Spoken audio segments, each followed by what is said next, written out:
जिल्ह्यातील विशेषतः कागल विधानसभा मतदारसंघातील बंधू आणि भगिनींना माझी नम्र विनंती आहे की आपण सर्वजण नोकरी उद्योग व्यवसायाच्या निमित्ताने पिंपरी चिंचवडमध्ये आपण राहतात. मी तुम्हाला मनपूर्वक नमस्कार करतो.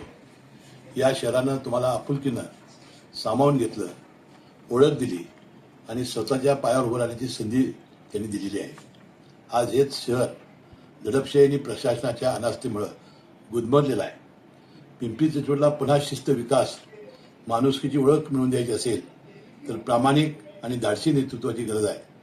शहराचं गतवैभव परत आणण्यासाठी, सामान्य माणसाचा आवाज सत्तेपर्यंत पोहोचवण्यासाठी उपमुख्यमंत्री आणि राष्ट्रवादी काँग्रेसचे राष्ट्रीय अध्यक्ष, पुणे जिल्ह्याचे पालकमंत्री अजितदादा पवारांना भक्कम साथ द्यावी अशी माझी कळकळीची आपल्याला विनंती आहे.